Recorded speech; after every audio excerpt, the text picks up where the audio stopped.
Hi, everybody. Thank you for being here. Welcome to the November Monetary Policy Report press conference.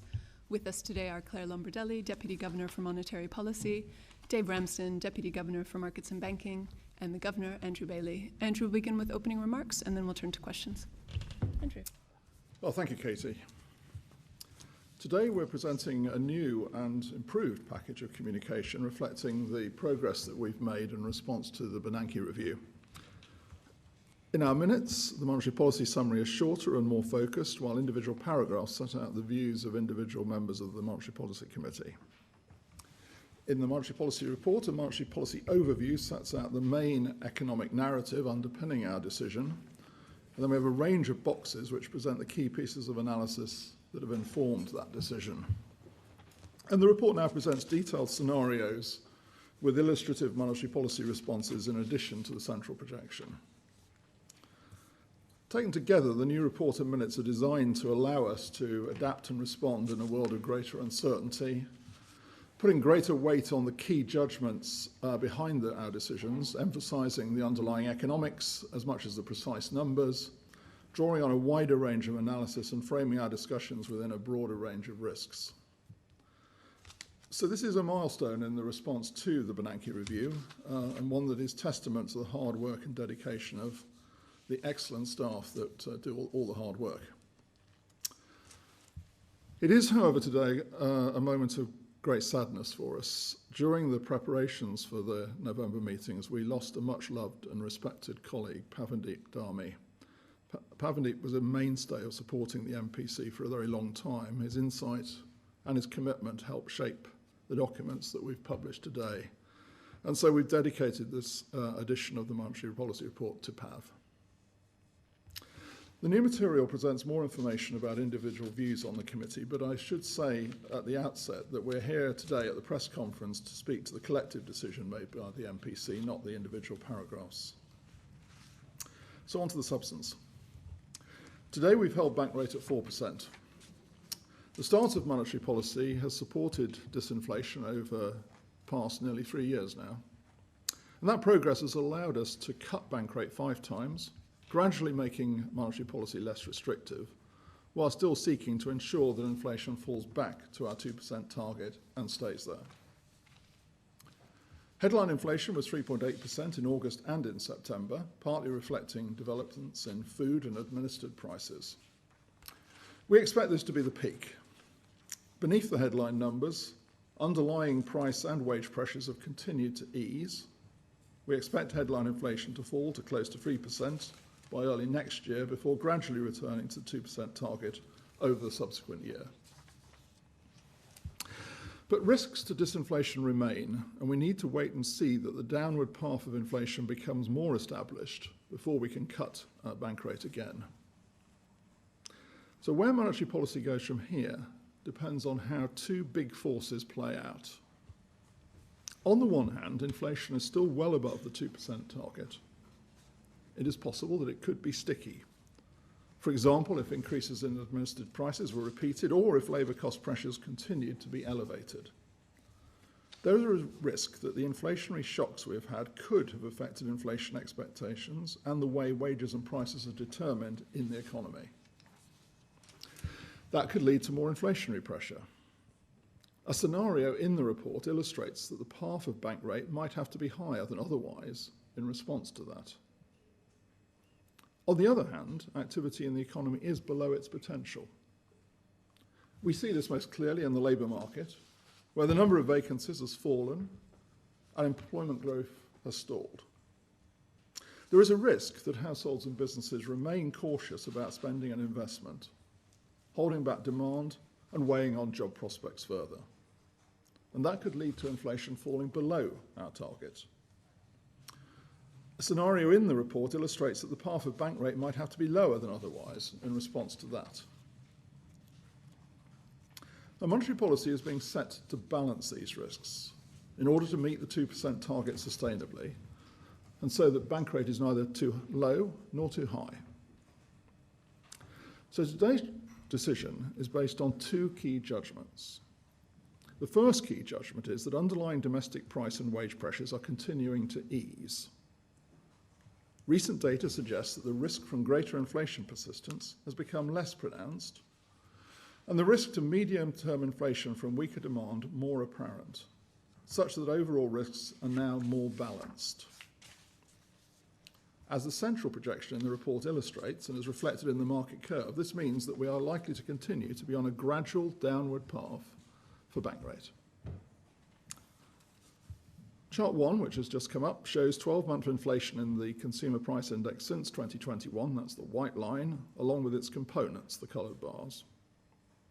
The increase in inflation over the past year has been driven in large parts by the contributions from energy prices, that's the orange bars, which are no longer pulling inflation down, and higher food prices, that's the purple bars, as well as increases in a number of administrative prices that have held up the contributions from services prices, and they're in the yellow bars. The shaded area on the right-hand side shows how we expect headline inflation to ease again in the coming months as lower domestic cost growth passes through to lower services price inflation. And as we look beyond the next 6 months, the effect of past increases in administered prices should also drop out. Provided they are not repeated next year, that should shave off another 0.5 percentage point or so from services price inflation in the second quarter of next year. As chart 2 shows, disinflation in underlying services price inflation has continued. Although progress had slowed in recent months, high-frequency measures moved lower in September. We expect the pass-through of non-wage labour costs, including from the increase in national insurance contributions, to continue to limit declines in services price inflation in the next few months. But we expect progress to resume next year. And the decline in services price inflation is supported by a gradual normalisation of wage growth. As chart 3 shows, annual private sector pay growth slowed to 4.4% in the 3 months to August, that's the blue line, down from 4.9% in the 3 months to May, and below the projection in the August report. This recent slowdown is consistent with the signals from a range of other pay indicators. And we expect wage growth to ease further into next year. That's the blue diamonds on the right-hand side. There are signs that disinflation is on track. But that is not to say that the risk that the recent rise in prices could feed into more inflation through second-round effects has gone away. The recent pickup in inflation has been driven in part by food and energy prices. These are salient to consumers and often affect inflation expectations. So we have to remain careful that this does not lead to any additional second-round effects on wage and price setting in the UK economy. But while it is only one data point, it is encouraging that the peak in inflation in September was about 0.2 percentage points lower than we had expected in our August projections. Looking ahead, over the whole of our forecast period, as seen in chart 4 here, that's our November projection, which is conditional on the market-implied path for bank rate. This suggests that CPI inflation will fall to close to 3% early next year and then decline gradually towards the 2% target after that. Further disinflation is being underpinned by subdued economic growth. Some economic slack is needed to squeeze out the remaining stickiness of inflation. A looser labour market eases the pressure on wages, and moderate demand conditions combined with spare capacity within firms limits the scope for firms to pass on higher costs to prices. As disinflation progresses, however, there is a risk that activity cools too much or for too long. In our central projection, we expect growth to pick up gradually to solid quarterly growth rates of about 0.5% towards the end of the forecast period. As chart 5 shows, while consumption growth has remained subdued, real household disposable income has recovered. That's the orange line. That should support a recovery in consumption growth in coming quarters. But the pickup in growth may prove harder to achieve if consumers remain cautious about spending in the face of high uncertainty and a weakening labour market. And it has become clearer when I've been on the road with our agents in recent months that the labour market is slowing too. And we see this in the data too.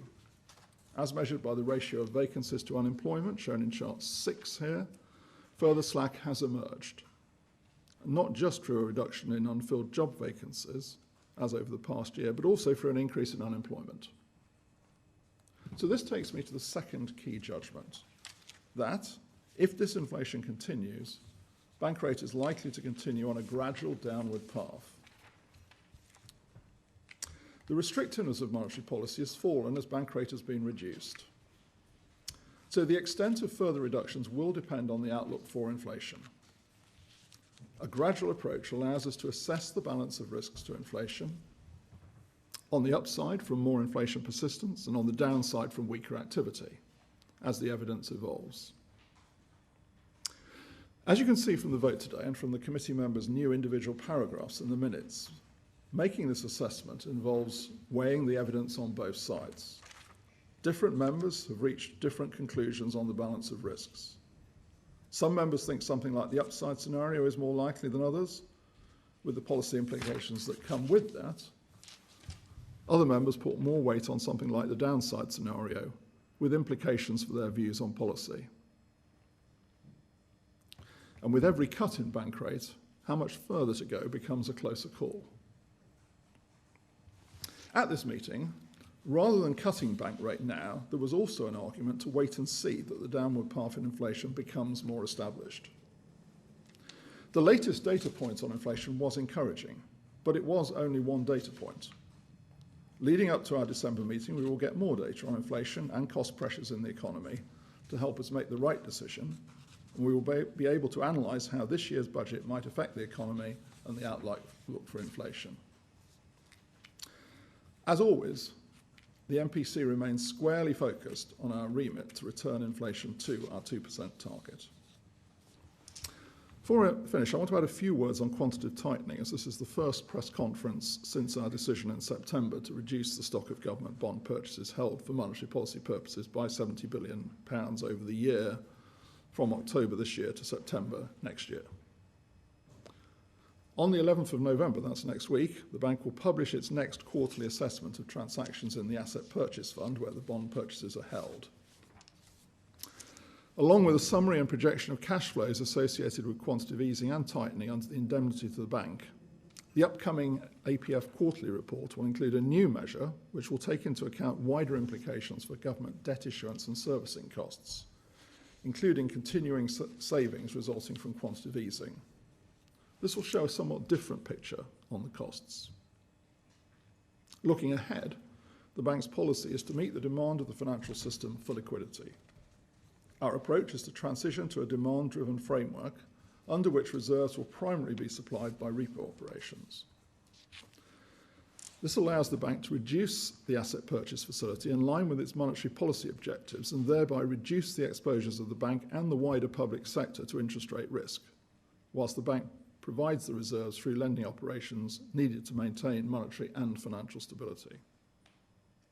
This is important in supporting the operation of financial markets, including the gilt market, and in reducing the future exposure to interest rate risk. So with that, Claire, Dave and I will be happy to answer your questions. Thank you. We'll start with Ed and then Maureen.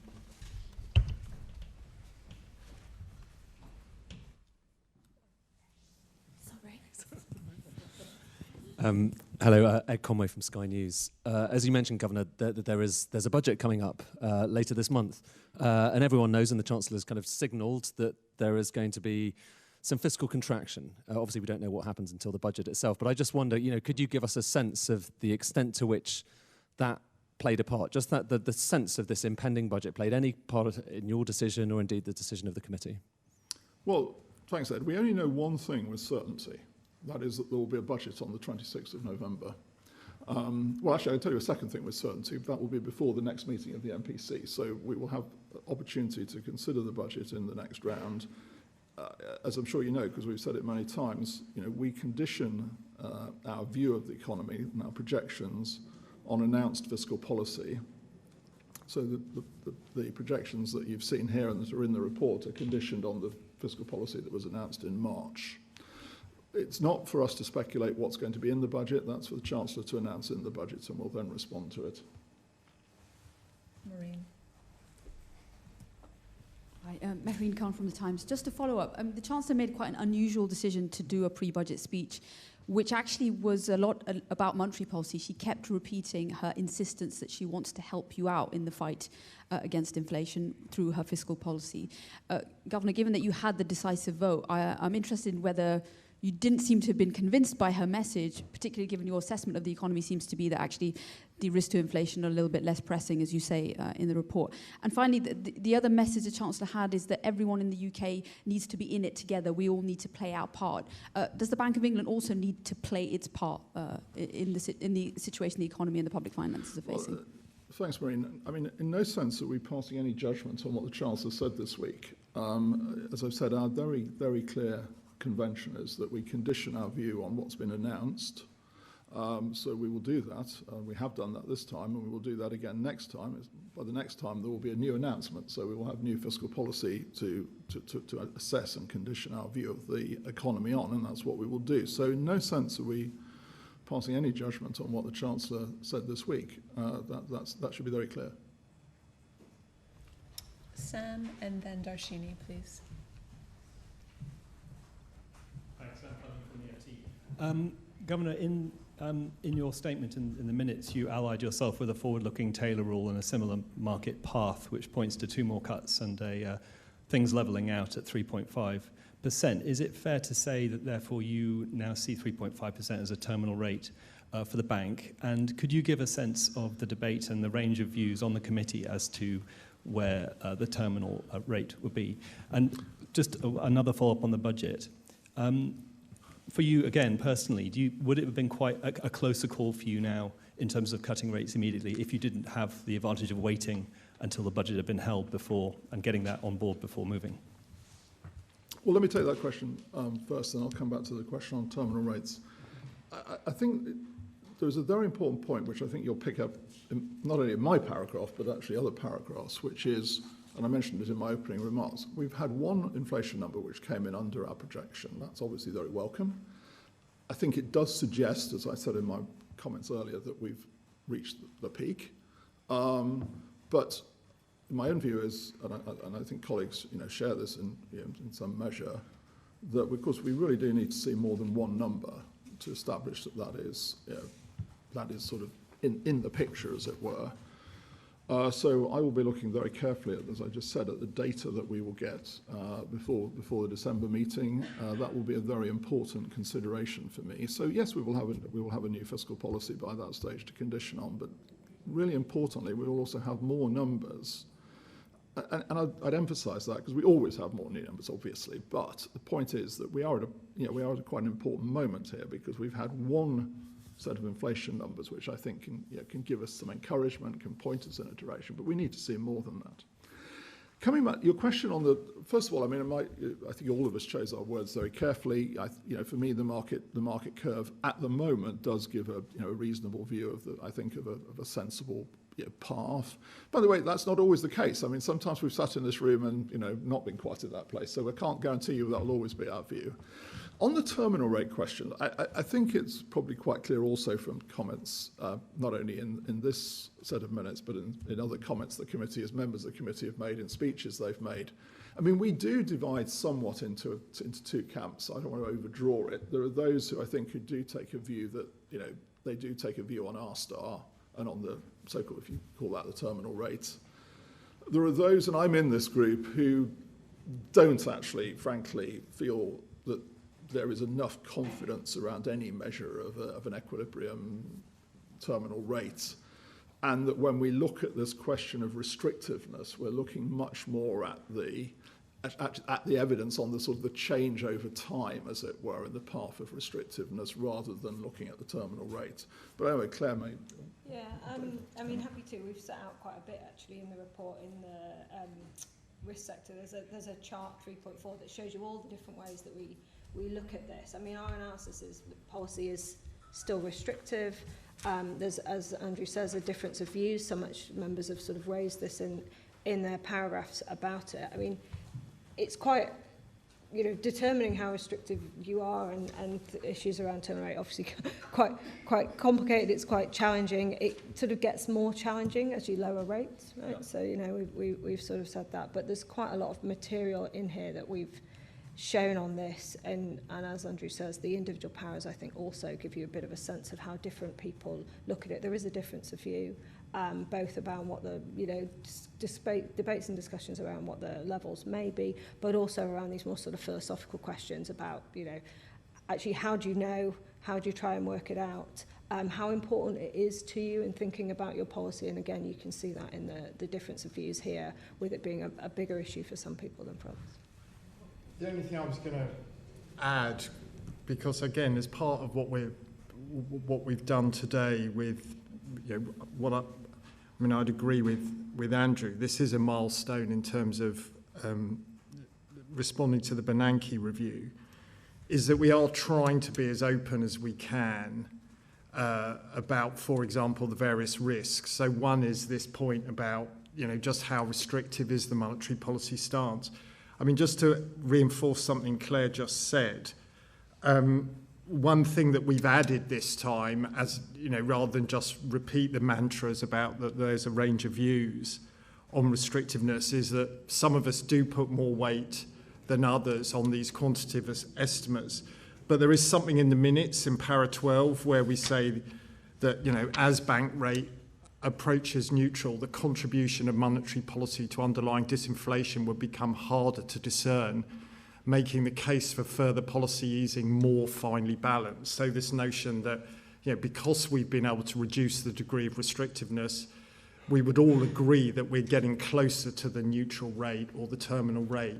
So, that gives you some sense also that the debate and the way we're thinking about this is inevitably going to evolve and change in the future. Darshini, and then Halia, please. Thank you. Darshini David, BBC News. Another budget one, I'm afraid, but in terms of last year's budget, because the MPC have been increasingly clear in your reports in recent months about the role that measures such as the increase in national insurance, national living wage, have played in increasing price pressures and wage pressures. To what extent has that contributed to hesitancy over the last year when it comes to the cutting of interest rates? And if I may too, you've highlighted the risks in the stock markets in recent weeks and months, in particular when it comes to AI stocks. Now, those concerns have gathered pace somewhat over the last few weeks. Can you give us an update on your thinking there? Sure. I'll repeat something I know I've said before, but I think it's important and I can sort of update it a little bit. Of course, for us, the big question was how would the change in national insurance contributions pass through? What was going to be the transmission of it? It's something we spend a lot of time on. I mean, when I go around the country, I'm afraid it's the first question that businesses get from me usually, which is, can you explain to me how you've responded to it? And we've set out in the past that there are a number of channels working through sort of margins, employment, wage settlements, investment to improve productivity. That takes rather longer, and obviously prices. I think I've said before, in the early days, obviously, and they're not mutually exclusive, by the way, there was a sort of tendency to tick all boxes. I think over time, I would say that the two labour market stories have probably come a bit more to the front of the responses we get. So I say, people who are not, employment has reduced. Now, by the way, I think that comes more through not hiring than, we're not seeing much of a pickup in redundancy measures, for instance, but I think it comes more through the channel of not hiring. And I think some others then say, well, actually, no, our wage settlement was lower than it would otherwise have been. That, by the way, is also affected by the interaction with the national living wage, because if you've got more people around the national living wage, that channel is not as open as it would be if you haven't. So that's a relevant consideration. So I think we've picked up some more of that, as I would certainly say so. On the stock market AI question, I just say one thing about this. I mean, it obviously is something that we look at very carefully, and you'll be hearing that we're going to do it. The next thing we'll produce is the next financial policy report. So, you'll be hearing more about that on the financial stability report. The one thing I would say is this, because I think I've read a number of articles that have questioned this. It is, of course, perfectly possible and perfectly consistent that AI could be the next big mover in terms of productivity. So it could be the next general purpose technology. My own view personally is I think, more likely than not it probably is, but we've still got quite a way to go to actually sort of see that demonstrated. At the same time, we could have a bubble, because obviously the markets are pricing the future stream of returns from this, and that's uncertain. And so, those two things are not inconsistent. The markets could overprice the returns, but the returns could still be substantial. So we'll see. But we are watching obviously the implications for financial stability, and then the pass-through that could happen into the broader economy, such as covered here in the monetary policy report. We, of course, will watch that very carefully. And just to reinforce that point on the reason we've also flagged this risk in the monetary policy report is because were that bubble to deflate or burst, that would represent a tightening in financial conditions, that would weaken global demand, and that would have spillovers back to the UK. So it is relevant to us on the MPC as well as the FPC. Helia, in the middle there, and then Phil Aldrich. Helia Brahimi, Channel 4 News. You haven't cut interest rates today, and clearly, Governor, you are the deciding factor. How do you explain wait and see to families at home who are struggling with mortgages and loans if you say inflation has passed its peak? Well, I want to see more evidence that it's passed its peak. I hope it, I believe it has, but frankly, as I said before, in response to the earlier question, we've only seen one number so far. So I want to see more evidence. That's why, I've made very clear, you can see it in quite a bit of the commentary, including my own paragraph, that this is an important factor. Now, I think, I think the best way I can put it is, I think these two big risks that I was talking about earlier have, in my view, become more balanced since we were last sitting here in August. I think that's the way to put it. But the best thing we can do for families, as you say, is get inflation back to the 2% target. That's not only the best thing we can do, it's the thing we must do. And therefore, I'm encouraged that we've seen this one number, but I do want to see more of it. And inflation is at 3.8%. Yeah. So, that's a long way above the target. We're forecasting it will come back to 2%, and that's conditioned on the market curve. But 3.8 is quite a long way above 2. We'll go to Phil here and then Joel at the back.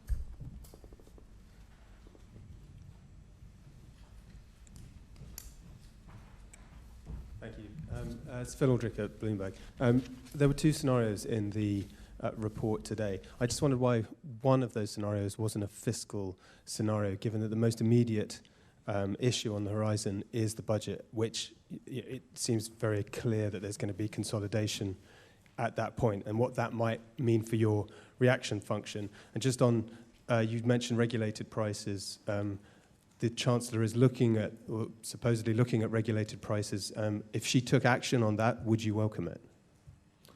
I'll get Claire to come in on the scenario. Just on your points about regulated prices, can I go back to something? It's a totally fair question, Phil. Can I go back to something I said in my opening remarks? I mean, the important thing, of course, is what we see in terms of regulated price increases next year.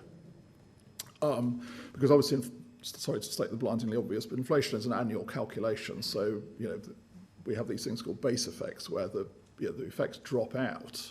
The question, of course, is what comes next, and that will be very important. And I think that is a point that has been taken by the government. I think you can see this from some of the things they've said.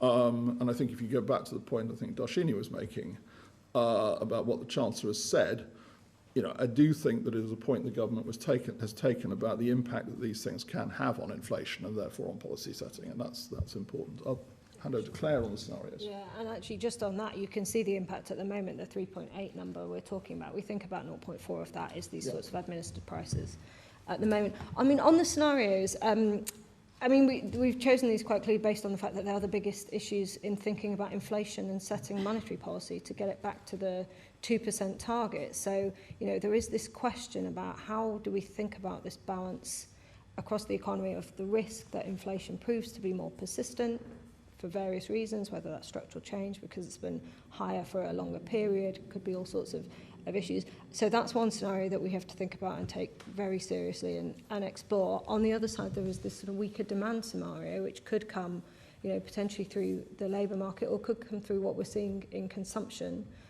where again we've seen consumption being weaker than we've expected for quite a period of time. So we've selected the scenarios based on the fact that they are the most relevant things for the policy committee in thinking about inflation. And as you can see from the way in which different members have set that out, that framework is one that everyone's sort of consistently using and puts different balances on those two sort of forces, as Andrew described them, in terms of what's driving inflation. Do either of those reflect the potential fiscal outlook from the budget? So what we've done on the assumptions we raise, as Andrew said, what we do is we condition all of our work on the announced fiscal policy as it stands now. So that's the fiscal stance that was set out at the last budget. Joel and then Philip. Joel Hills, ITV News. Governor, ITV viewers will take the view that strong pay growth is rather a good thing. Thank you very much. Could you just explain to them why the bank takes a different view? And also, your Deputy Governor said in a speech in May that she thought a sustainable rate of pay growth is around 3% or potentially a bit higher. How confident are you we will get there in the next few months? Well, I'll take the first part, and then Claire may want to comment on the second part, because we have quite a few deputy governors, but I think it was actually Claire you're talking about here. So, look, pay growth, as we say in almost I think in every report, and I was saying earlier, obviously is an important determinant of inflation. It feeds through. That said, of course, one also would expect a relationship between realised inflation and wage bargaining going forwards. And that's why we put a lot of emphasis, as I've mentioned earlier, on the question of inflation expectations and how those pass through. Now, obviously inflation has come down substantially from where it was 3 years ago, and we've seen wage settlements adjust down over time. But the emphasis that we've put in every report since then on the question of persistence is all about the question of to what extent there will be continuing effects, this potential effect working through things like expectations. So we will continue to look at it very carefully. What I would say is that we have been through a period where pay settlements were well above the level that all of our models were suggesting they would be. I think that may well be related to some evidence that we've had over that period of time, a negative shock in terms of labour supply. There's a lot of questions about how we measure it at the moment and the uncertainty around the data. What I would say is the evidence, pay settlements are coming down. We seem to be likely to hit towards the end of this year around about the level that our agents in the survey they did at the beginning of this year sort of thought they would be. So they do seem to be tracking downwards, but that and where they go, henceforth will obviously continue as always to be an important part of our considerations. Yeah, let me pick up, because that isn't quite what I said. What I did was I set out a set of basically ready reckoners on what sort of level of wages would be consistent with the inflation target, depending on what you assume about productivity and what you assume about import prices. Actually, most of those estimates were higher than 3%. I mean, wage growth is obviously something that we look at really carefully. It's 4.4% at the moment. That is higher than a target consistent number. We expect it to be coming down. It's one of the bits of evidence that we're going to be looking at very closely. I mean, as it is in our current forecast, we do have it at 3% towards the end of the forecast, consistent with the target. But it depends on what you assume about all these different variables. And that's what I was talking through, just actually how do these ready reckoners work and what do you think about import prices and productivity and how that affects. And what do you assume currently? What's a sustainable rate of pay growth? Well, as I say, in the forecast that we have at the moment, towards the end of the forecast, it comes down to 3%, and that is where we also have inflation at 2% at that point. But as I say, that depends on a number of assumptions that are underpinning that forecast. And of course, we have some different scenarios that we've also looked at. So it's a good example of why, you want to look at a whole range of things. We have quite a lot of discussion of this in the report because of it's important to us in terms of these underlying drivers of inflation. And it's worth saying that a key underlying assumption that means that 3%, which is what we're forecasting for Q2 2027, would be consistent also with inflation returning to our target, is that there will be some productivity growth, around about, I think, probably moving up towards 1% or so. But that's the, that's how you can kind of make those two things consistent. But there's uncertainty around productivity, and it is absolutely critical that there should be some productivity growth. There's also uncertainty about input inflation at the moment as well. So, it's not as straightforward as you might hope. Philip, and then Sue. Hi, Philip Hinman from The Guardian. I wanted to take a slightly different tack, which is to look forward to next year when you have a forecast for growth slowing, you have unemployment rising, and yet wouldn't it be reasonable for the public to think that you were more accommodative than you are planning to be? You still have restrictive interest rates next year when the economy is quite clearly suffering under your scenario before it recovers in 27 and 28. Why do you still hold that? Wouldn't the public think that it's reasonable for you to cut rates faster in that scenario? Well, in terms of judging the restrictiveness of policy, I think it comes back to the answer I gave to Sam's question earlier, actually, which is, as we look forwards, this question about how restrictive policy will be at any given point in time. In my read of it, I always say, look, it depends on how the change in monetary conditions evolves. I don't have a view on the terminal rate. I don't fall into that school, frankly, because as I said earlier, I think just to be technical for a moment, the standard errors around those two estimates are just too big.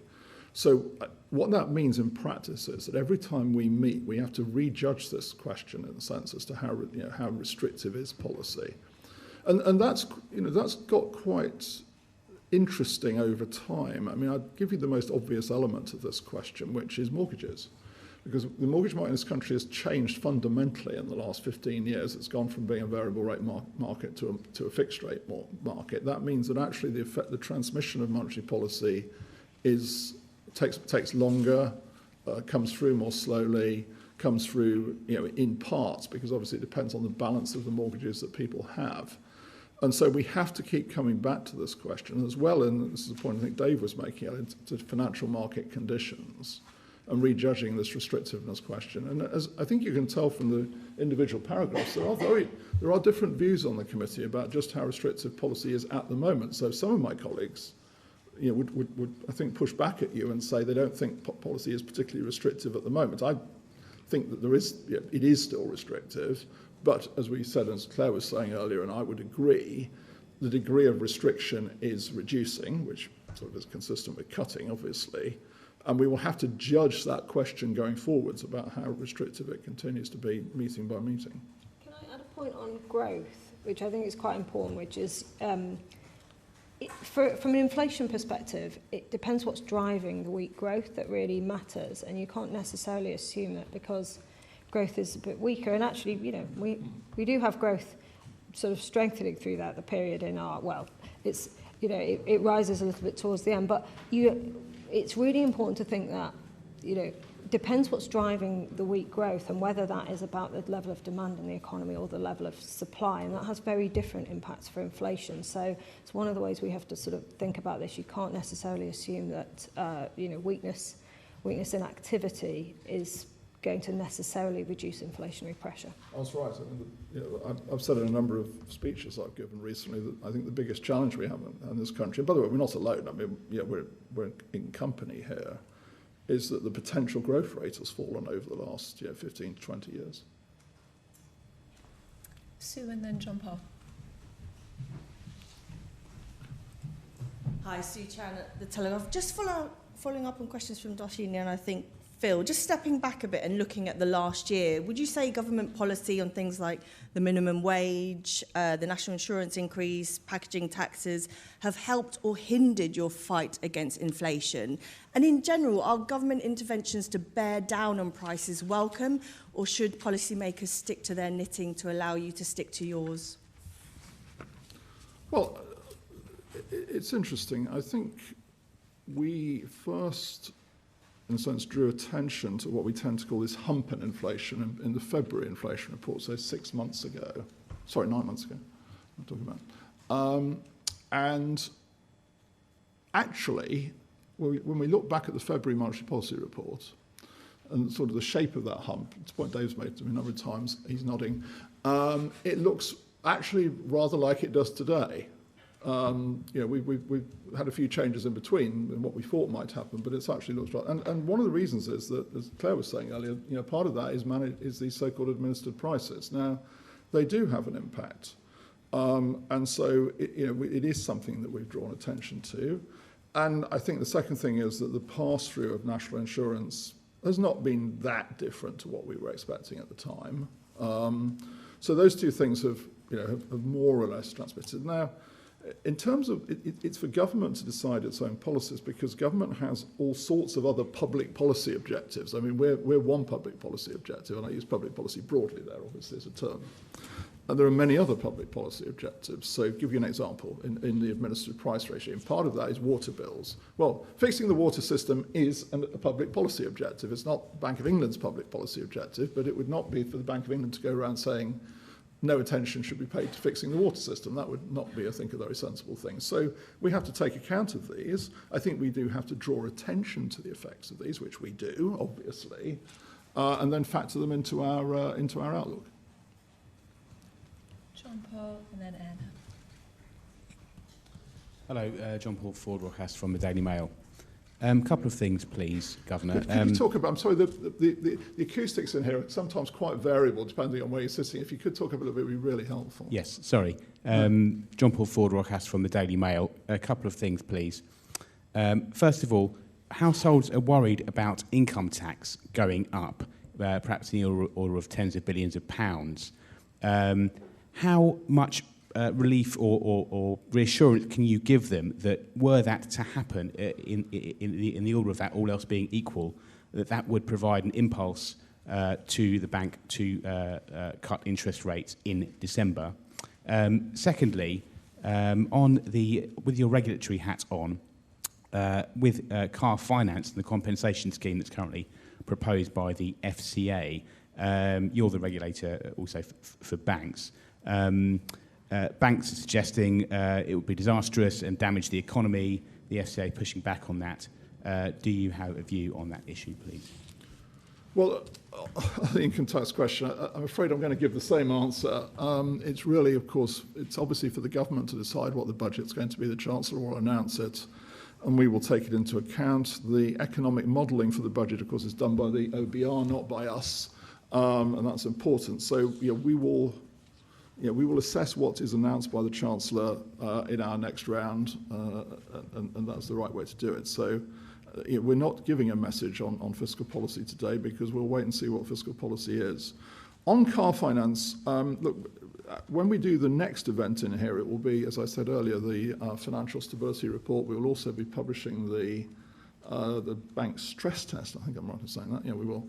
And so we obviously have taken all that into consideration for that. So you can look forward to that. I think it's next month, early next month. Don't hold your breath though for all the month long. I wouldn't advise that. Literally, that is. Anna and then Ryan. Hi, Anna Wise from Press Association. You say you're concerned about the high level of household saving. Can you explain what's driving this? Is it a long-term shift in behaviour, and how much are you having to take that into account? Yeah, I'll get Claire to come in. Of course, when we say concerned, I mean, it is what it is. We're very interested to assess. Your question's a very good one, actually, as to why it is, because that's relevant to our outlook. Yeah, sure, happy to. And as Andrew says, when we say we're concerned about it, it's one of the factors that is feeding through in our judgment on the level of demand in the economy, and therefore inflation. Obviously, it's for households to choose how they want to behave. I mean, in terms of, we've spent quite a lot of time looking into this because consumption is such a big part of the UK economy that it's a really important driver of what we expect to happen. And in fact, we've got quite a detailed box on this in the report. It's unclear. We've done a huge amount of sort of investigating into it. So some things are quite obvious, right? So interest rates are higher. That obviously incentivizes savings and that drives some of the behavior. There may be some sort of what we call precautionary motives. And if you ask households why they're saving more, they do point to those sorts of things, not necessarily around the labour market, but in general more a response to sort of uncertainty and risks. The other thing that we've had a bit of a look at is this question of, are people trying to sort of rebuild their wealth following some shocks? So it could be a combination of things. We've looked at it in quite a lot of detail. It is one of the big drivers, and you see it come out in what a lot of members saying about the risks as they see around the economy. So it's something that we're really focused on. As I say, consumption being over 60% of the economy, it's a big driver of demand. And just to add to that, we've actually tried to quantify in the downside scenario what would happen if savings doesn't fall back, which is what we've got in our central projection. For, as Claire was saying, those precautionary reasons. So if you think about the mechanism is savings staying higher, and then we've quantified the impact of that on consumption and GDP. So again, we're trying to sort of not just describe the risks, but also give a sense of what that alternative future might be with the downside scenario, which some members put more weight on than others then in how they vote. Ryan, who's just there, and then Ritika right behind him. Thank you. Ryan Saby from The Sun. What's your message to households when it comes to food inflation, especially with global and domestic cost increases, sees that those prices remain elevated? How can you explain that outlook for the next year, 18 months or so? Well, again, I think in this story that, we've had this hump in inflation over the course of this year. Food is another, as we set out, another component of that. It's about another 0.4, isn't it? I think, something like that. And we thought, and I think we said this probably last time, that probably the peak would be around about sort of the later part of this year. Again, tentatively that looks like it is the case, which is obviously good and helpful. The components of that, as we said before, a bit of a mixture. So there's an element of global commodity prices. It's not spread across the board. It's quite concentrated in a few commodities. Coffee is one of them, for instance. There's some labour costs, undoubtedly, in there. And our contacts do mention the packaging tax as well. That's another element of it. So there's several components of it. The other thing, and I think I mentioned this earlier in my remarks, interestingly, our staff has actually given us some interesting analysis on this. There's a lot of analysis that says food is particularly salient in the inflation basket for the obvious reason that, in a sense, we all buy it very frequently. I was going to say every week or whenever, but I mean very frequently. So we tend to sort of, in our mental map, we can carry around the cost of food more than, say, a flat screen TV, which, well, I only speak for myself, I don't buy very often. It is salient. Now, so therefore, there's a sort of, there's a reasonably well-established view that actually, therefore, in terms of forming inflation expectations, these things will weigh more heavily. Our staff have actually presented some interesting analysis to us suggesting that may not be the case. So, jury's out a bit on that one. But look, it's really, obviously, to your question, really good question, it's really important, obviously, for people, because food is such an important part of the consumption basket. And can I say more so, because for those on lower incomes, food and energy, of course, are an even bigger part because they're the essentials of life. It is important that food inflation comes down. Ritika's just there, and then Maurizio.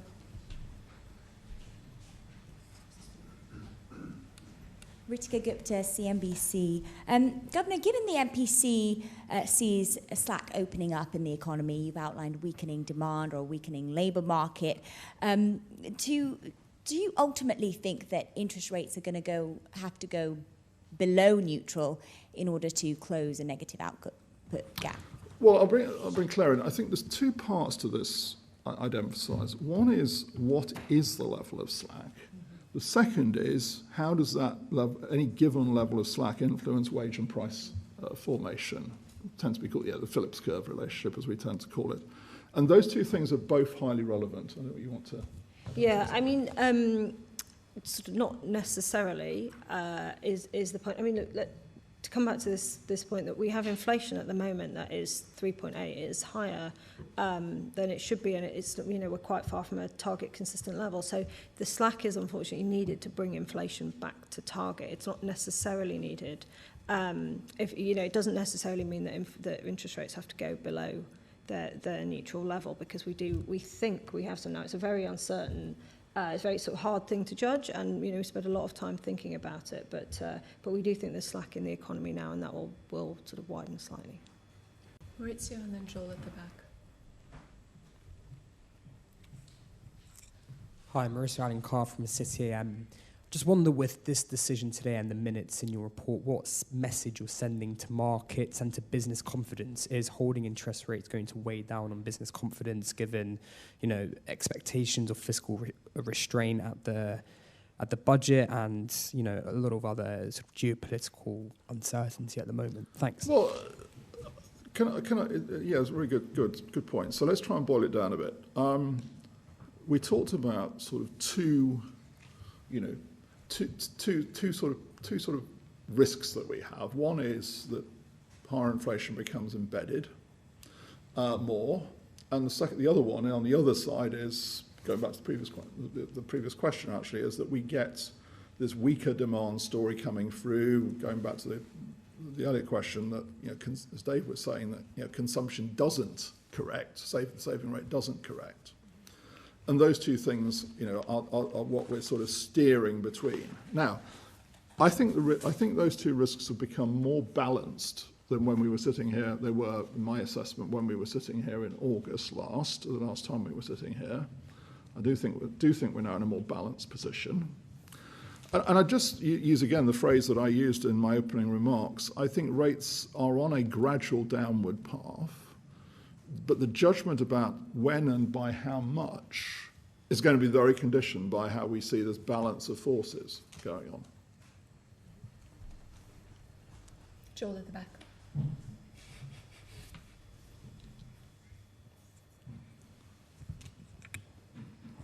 Thank you. Joel Suss, Financial Times. I want to just come back to the terminal rates. So in this NPR, you've added simple policy rules as a way to illustrate how bank rates should evolve under the central projection in different scenarios. But of course, the simple policy rules require an estimate of the neutral rate, which you've set as 3%. So I just wonder how we should read that, especially in relation to the market rate of 3.5%, your own stated position of 3.5% seeming right at this point in time. Is 3% the default or average view of the committee? Should the committee be plugging in different estimates of the neutral rate? Thank you. There isn't an average view, because as I said earlier, you know, some members put more weight on estimating a terminal rate than others. Yeah, and look, let me pick this up. I mean, really pleased that that people have sort of spotted this policy rules material. I think it's a good innovation, and it's something where we're trying to be a bit more transparent about the sorts of information that we look at as a committee. I wouldn't take from it anything about, you know, we're giving any sort of steer or indication about neutral rates. There's a very lively debate across the committee on this. What these rules are really useful for is helping you think through, you know, how you think about policy looking forward. What are the things that drive you? In some cases, you might think some rules are, you know, more appropriate if, for example, you think that the forecast at 12, 18 months is a pretty, is a good indication. You might be put a bit more weight on the forward-looking rules. If you think actually some of these equilibrium variables are a bit more uncertain, you might be more interested in your first difference. So the idea really is we're showing you the sorts of things that we look at because they're part of the debate that we have. We're not trying to either directly or indirectly send any signal about this much broader question of neutral rates, where we also discuss that very directly in the report when we look at all the different ways you can look at it and what that might be. The only thing I'd add is that, we obviously, this is an issue we faced in the way we've, I think, quite rightly taken the report. Obviously, with the central projection, we condition on the market path. Once we introduce scenarios, if we condition the scenarios on the market path, we'd be really suffering an apples and oranges problem. You'd rightly say to us, hang on a minute, that doesn't really work. So we face, well, what are we going to condition on? And I think using rules in the way we have, not using a rule, as Claire said, but more than one, but not too many, is the sensible way to do that. Not because we follow them, but because they're sensible sort of conditioning assumptions, and they give you a sense as to how we think about them. Michael, and then Delphine. Michael Race, BBC News. Regarding concerns about food costs and consumer spending habits and overall consumer sentiment, rather, how concerned are you that the public is somewhat scarred by the inflation shocks that have gone in recent years, and what impact do you think that's going to have in the coming months, years? Well, it's a very important consideration. It's lain behind a lot of the thinking we've done on this question about persistence of inflation, that would the public feel, well, once it's in the system, it will stay in the system. Actually, I would say the big inflation we had 3 years ago, the numbers came down quite rapidly. That didn't surprise me because, a lot of those shocks were very specific shocks to do with COVID supply chains and to do with Ukraine, for instance, impact on energy prices and food prices again. But it is a very important consideration for us because it comes back to this point about how expectations are formed, what the influence is. And that's very important for us because, of course, it's a very important factor in shaping how we set policy because we have to respond to that. In fact, I would just add on that. Inflation was very high. It was very difficult for people. You would expect that, therefore, to have changed the way people think about their own finances, the economy, and we have to think about that in terms of what will that mean for how behaviour may or may not change. And so, always when you have a shock that's quite far outside, what you're used to, it can change some of those relationships. And so that's one of the things we really have to think about what will happen for inflation in the economy going forward and how best do we sort of understand that. And again, that's why some of the scenarios and some of the things that we've presented here try to get into some of those questions. Reading the agents report, it's quite clear sentiment is very flat. Are you generally thinking that this is going to have an impact over a sustained period of time? Well, I would come in on that as well because we are still having to deal with the consequences of all these shocks and that over recent years, and so this scarring can both be in terms of perceptions of inflation, but to your point about activity being flat as the agents have described it, we also talk in the box on consumption that Claire was referring to earlier about the potential scarring effects on consumption from the high inflation, that it may lead to a more precautionary approach. So, these kind of complexities are playing out across different parts of the economy. Go ahead, Delphine, and then last one from Francine. Thanks. We've had lots of talk from policymakers over the last couple of years about a crisis of economic inactivity and joblessness. And it was interesting to see in your analysis that you think participation is actually pretty much bang in line with what you were expecting before the pandemic. Is that because things have improved recently, or was there a massive misdiagnosis? Well, there are levels of uncertainty and levels of uncertainty. I think the uncertainty in this area is very high. I think you can see from what we've published, you've got two different official measures which actually give you very different paths of how this thing has evolved. So I have to be honest with you, I mean, I'm sorry to speak for myself now, for my own judgments, I am reserving a lot of judgment on this question as to where it actually is at. It's we've said before, it's the hardest thing to measure. It is. I mean, it's harder to measure than many other bits of the labour market. So given that uncertainty, given the fact that I say we've got two official measures which do tell different stories about the path, I'm certainly reserving judgment on this question. I mean, not least because the improvement has happened very recently. Yes. So we've kind of got back to that pre-COVID level in the latest data, and it seems to be more apparent amongst female participation than amongst men. So you can tell stories that explain it, but it is a very recent development, hence why Andrew and the rest of us, to varying degrees, are saying, well, look, this is the participation puzzle may be starting to resolve itself, but we need more evidence. Last one, Francine.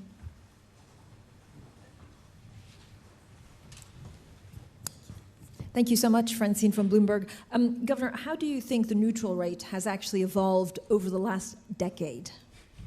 Well, having said, of course, that I don't have a neutral rate about it, I think that's a slightly different question. So I think that if you look at the long-run neutral rate, then it's influenced by much more sort of big global factors. And the things that influence that are, one, the aging population, because we all save more as we get older. That's the sort of life cycle hypothesis.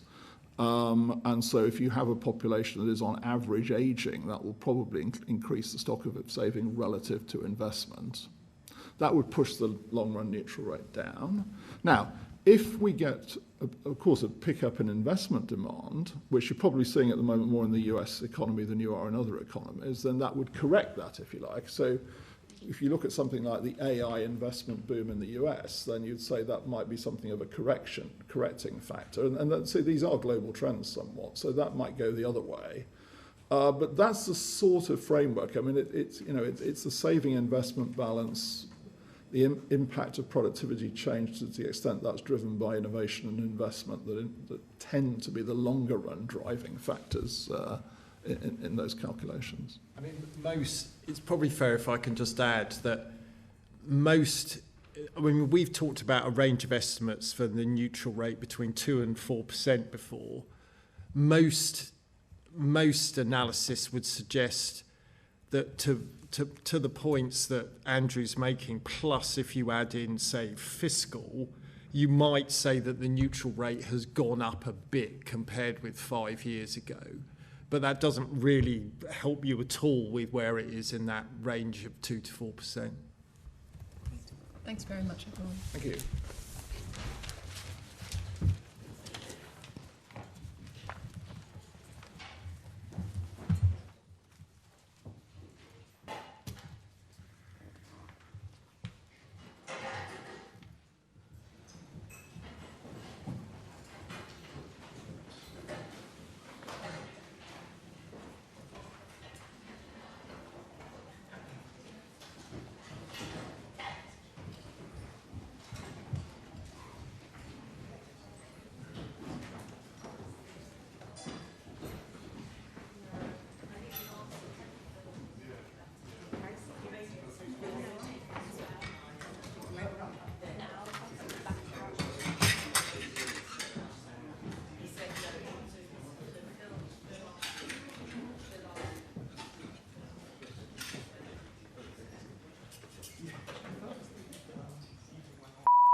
Hi, everybody. Thank you for being here. Welcome to the November Monetary Policy Report press conference. With us today are Claire Lombardelli, Deputy Governor for Monetary Policy, Dave Ramsden, Deputy Governor for Markets and Banking, and the Governor, Andrew Bailey. Andrew will begin with opening remarks, and then we'll turn to questions. Andrew. Well, thank you, Katie. Today we're presenting a new and improved package of communication reflecting the progress that we've made in response to the Bernanke review. In our minutes, the monetary policy summary is shorter and more focused, while individual paragraphs set out the views of individual members of the Monetary Policy Committee. In the Monetary Policy Report, a monetary policy overview sets out the main economic narrative underpinning our decision, and then we have a range of boxes which present the key pieces of analysis that have informed that decision. And the report now presents detailed scenarios with illustrative monetary policy responses in addition to the central projection. Taken together, the new report and minutes are designed to allow us to adapt and respond in a world of greater uncertainty, putting greater weight on the key judgments behind our decisions, emphasising the underlying economics as much as the precise numbers, drawing on a wider range of analysis and framing our discussions within a broader range of risks. So this is a milestone in the response to the Bernanke review, and one that is testament to the hard work and dedication of